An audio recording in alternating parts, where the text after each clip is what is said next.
All right, the NBA season is coming to a close. 8 days left in the season. There's still much to be sorted out. So let's talk about the association, and we're going to do it with one of the best voices around basketball. You see her as an analyst on Brother from Another on Peacock, and she is one half of the Golden Spaces podcast and Hoopstresses. The one and only Natalie Esquire. Natalie, how you doing? I'm well, Dexter. Thanks for having me. Well, I'm thrilled to have you here. I've been a fan of your work. We were just talking about that. I've been a fan of your work around the basketball space for quite some time. You keep it real with everybody with the basketball on social media, and I love it. I just absolutely love it. But we're going to talk about the NBA, Natalie, because as the fans know, it's just over a week left in the NBA regular season. I got to ask you this. In terms of surprises this year, which team do you think has been the biggest surprise in the season, and how do you expect that team to fare in the postseason? You know, for me, it's a toss-up between Oklahoma City Thunder and the Minnesota Timberwolves. I think maybe most people might say OKC's a little bit more of a surprise, but for me, it's pretty even because it's more so that you wouldn't have expected them, both teams, to be in the battle for the 1 seed, which they are right now. And so with Minnesota Timberwolves, they've had some playoff experience, some first-round exits. They've dealt with injuries, so that's contributed to why they've exited early. But, you know, they've gotten there, and they have some more experience on their team, right? They have Rudy Gobert, you know, who at least has been in the postseason, you know, multiple times. So they're just not as young as Oklahoma City. So you could see and think, okay, they maybe would be a little higher in the standings. I think people expected that. People expected Anthony Edwards to take that leap. So I don't think most people expected a 1 seed, and I don't think that coming into the season, that's like what odds makers were saying. So they're very surprising because even after losing Karl Anthony Towns, they are still right now in the 1 spot. So it's them, but it's also OKC because they're so young. They're so young. I think everyone sort of saw them this year as being the new Memphis Grizzlies, right? You know, the Grizzlies kind of have taken a step back because of Ja and all that stuff. So they were like the new upcoming team. And, you know, Shea is an MVP candidate. You know, Jalen Williams is having an incredible season. They have Holmgren. So they're just a really, really poised team for a team that's so young.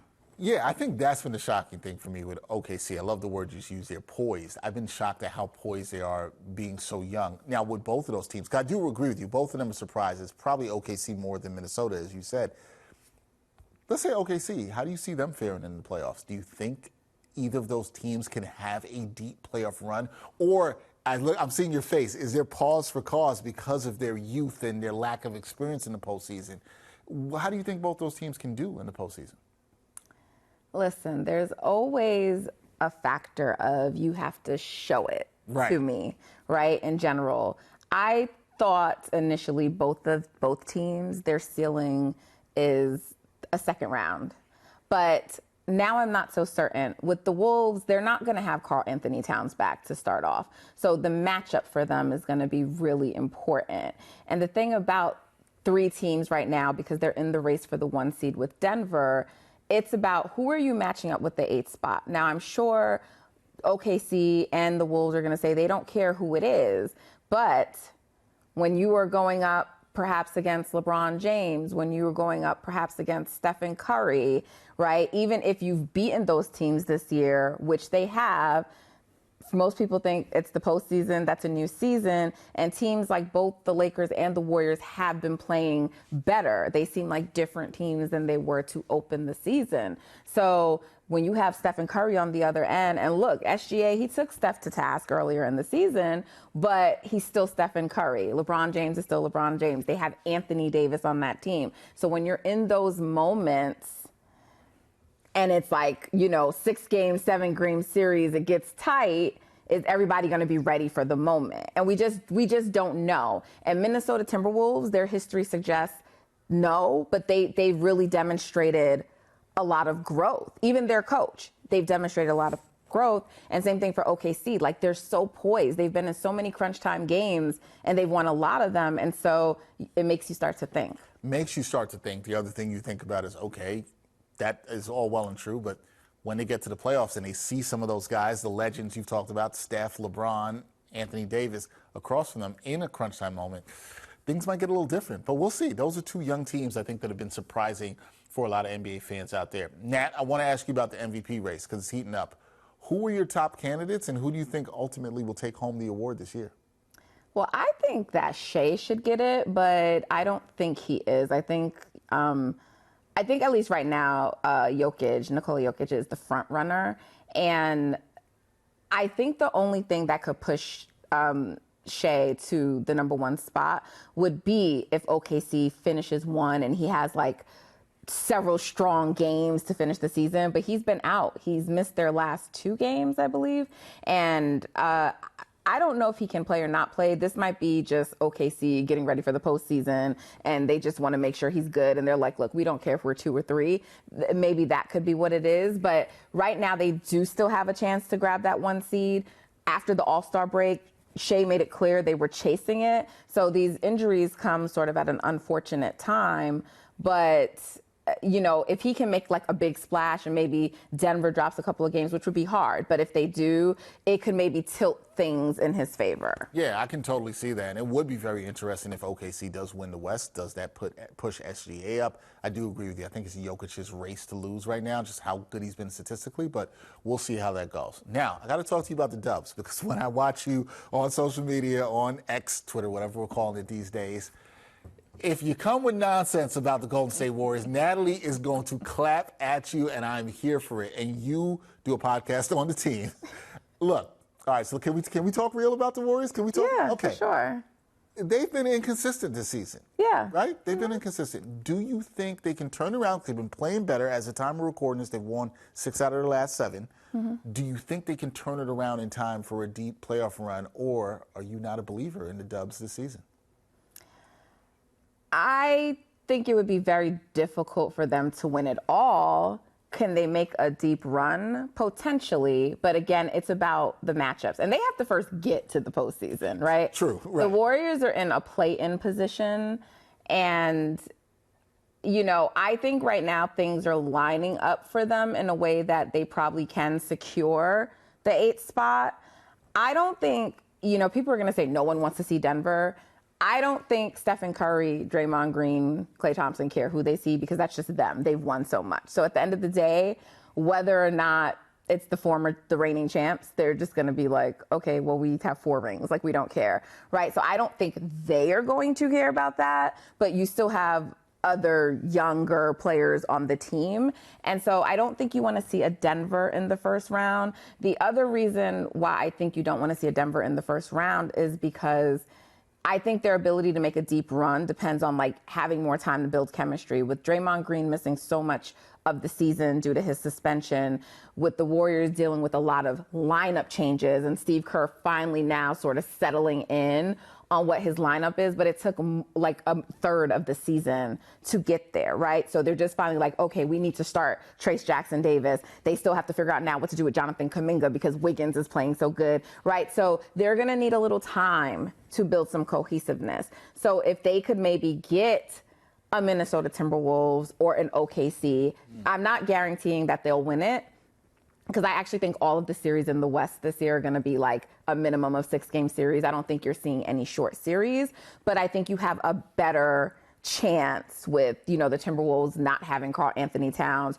or still the inexperience of some of OKC. You might have the potential chance for the Warriors to do what they did to the Kings last year. Yeah, I could definitely see that in the Warriors. You talk about the lineups and them getting things together. And I remember I texted you maybe this was about a month ago, and I was like, man, you're seeing the dividends of Kuminga finally playing, because I know you were yelling for Steve Kerr to finally play him, and we've seen how good he's been for the Warriors. And it's been nice to see them integrate some of the young players into the old guard, and we'll see what the Warriors can do. It's going to be really interesting. Now, a team that is right now the odds-on favorite, Boston, been the best team in the league record-wise, and also according to several metrics, analytical metrics, I should say.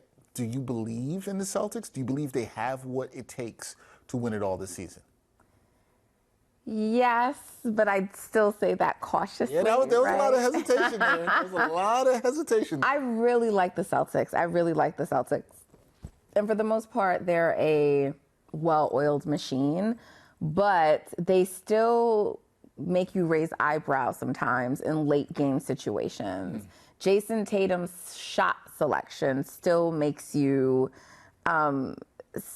just question sometimes, right? Like, he has the athleticism and the ability to just play differently. Let's see some more mid-ranges. I mean, I know he has to work on his handle a little bit still, and we're always saying that, but like, you can drive, you can attack more, right? You can confront your mismatches. Like, he has more things that he can do, but often he settles for threes. And when they're hitting them, they're hitting them. And there's not many other teams that, can really stick with them in a three-point shootout, but you do have times when they're not hitting them. And just their decision-making sometimes in those late game situations makes you question things. In the East, I don't really think there's a team that can beat them. Miami Heat just may give them problems because for whatever reason the Miami Heat do, but I don't think we're going to get another situation like last year. All right, that's a good point there, because that brings me to the next question I was going to ask you about if there are any dangerous teams. Like, some people have been talking about the Heat, some people have been talking about the Sixers. Do you look at them as threats to Boston in any way if they were to match up in the first round? Are either of those teams threats to Boston? I would say I would say the Sixers more than the Heat, but that's probably not true, because I feel like the Heat have that, for whatever reason, that we always mess with you. We always give you guys a challenge. So that could be like in the back of the Celtics' minds, but they also could be like, okay, we're tired of this team and now we're going to like come dominate you. So maybe, but the Sixers, before Joel Embiid got injured and went down, he is back now. But before that happened, I actually thought the Sixers really had a legitimate chance to make a deep run, and I think the combination of Joel and Tyrese Maxey are better than people were giving credit for. But it's just, they've dropped in the seeding, and I just have to see now how they look to close out the season. So I'm not sure yet about the Sixers, but I think if a team could challenge them, it would be the Sixers. Like, Joel Embiid is still Joel Embiid. There's a strong case to be made that he would still be the best player in a series that featured them. The fan bases would probably debate that, but there's a case for that. But the Celtics have seemed to have the Celtics number. I mean, the Celtics have seemed to have the Sixers number over the last few years. So I think ultimately Boston would still prevail. I think it's theirs to lose. I don't think the Bucks could challenge them. I think it's the Celtics to lose. I think they make it out of the East, but they potentially have a beast of a West team waiting for them if they make it. They could have a beast of a West team awaiting them if they make it out of the East. And I want to go out West because Nikola Jokic and the Nuggets, they've turned it on in the second half, right? They're competing, as you mentioned, with Minnesota, OKC for that top spot. Do you believe the defending champions can go back-to-back this season? Can they get it done? I believe they can. I believe they should be favored, but I think they will be challenged. I think a lot of people think they're just going to like run through the West, and I don't think they will. It's really unfortunate that the Timberwolves got injured. And look, I mean, the reports were that Karl Anthony Towns could be back for a potential Western Conference championship. That seems crazy to me. And even when a player is just coming off of injury, you don't really know what to expect. But a healthy Timberwolves, I think, had the potential to really give them a run for their money, because even though last year the Timberwolves lost to Denver and it was a 5-game series, each one of those games, for the most part, was like very hard. And Denver said that yes, that was the toughest series that they had played the entire playoffs. Yes, they always play Denver really hard. And so I think even if they do see each other this year, it will be difficult. It won't, like, Minnesota just has a lot of length. They have athleticism. Aaron Gordon can't just go in there and like dominate their guys the way he does to other teams. Obviously Jokic is Jokic, but I'm just saying they just present matchup issues for a lot of teams, not just Denver. And so I think they could be a challenging team. And then I think you have to watch out for the Mavericks, who are a much better team with the addition of Gafford. And so you have to watch out for them. And like, you have Jokic, but you have Luka, and he's one of those guys. He's one of those ones. All right.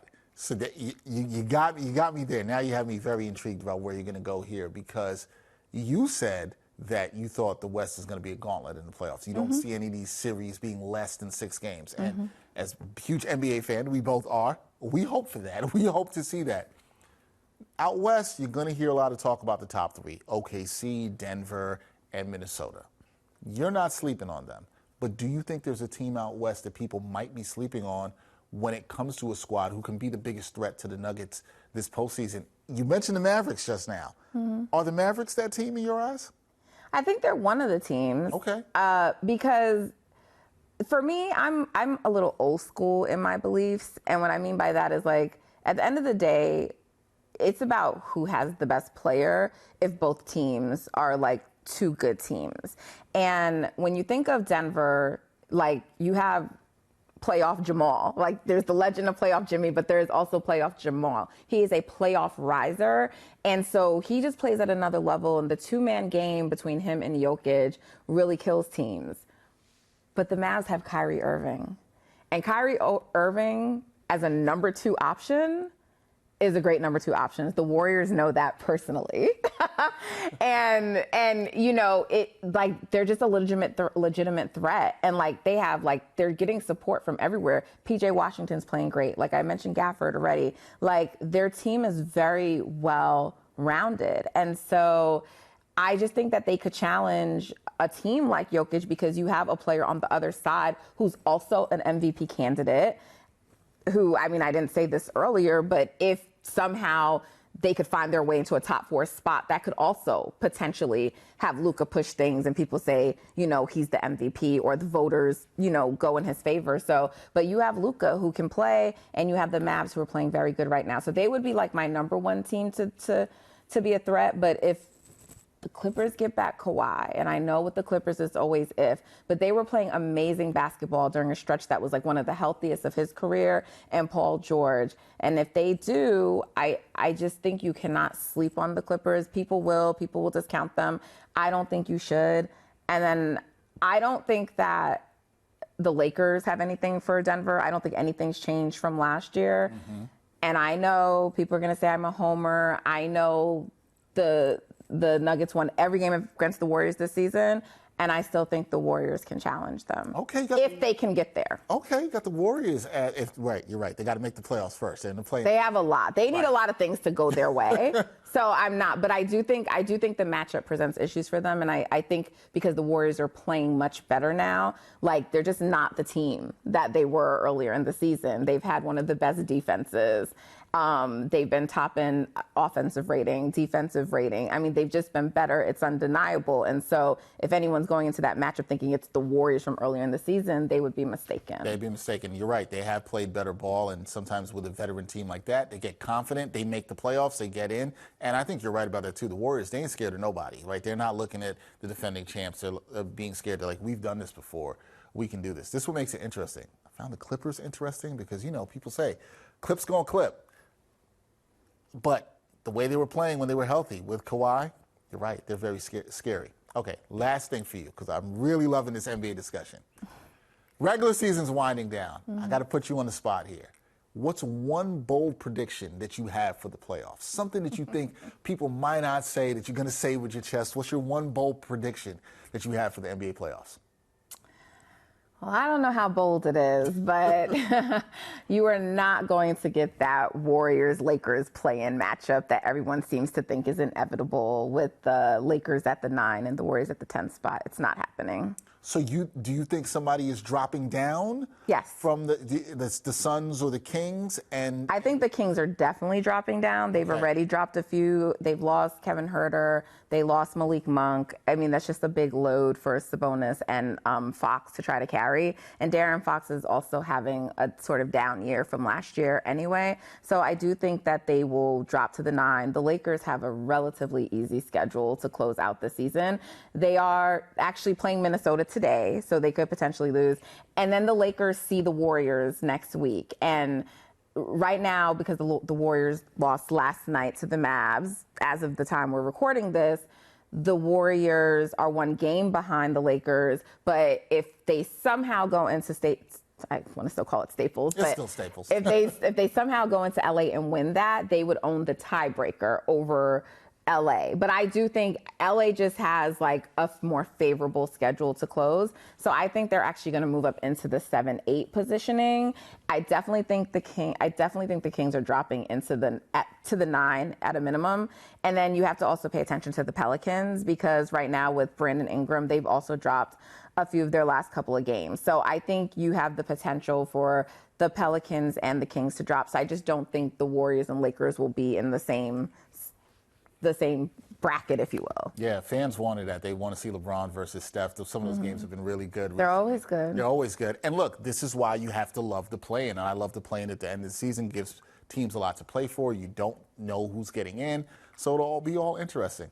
Natalie, this has been a pleasure to talk some NBA hoops with you. I'm glad we finally got to do this. I also have to let people know, this is the first time we've met. We followed each other for a while in person. We've known each other's work. She does a fantastic job. Check her out on Brother From Another. She does a great job on there. Also, Hoop Stress Podcast and the Warriors. I'm sorry, forgetting the name of your Warriors podcast. That's okay. Golden Spaces. Golden Spaces. It's an Odyssey original podcast, so you can check me out there. And sometimes I'm on the Warriors pregame show, and of course, Brother From Another. Thank you. Does all fantastic work there. We're gonna have you back up here to talk some more hoops. We got to do it again. I'd appreciate that. Thank you. Yeah, appreciate you. Thank you.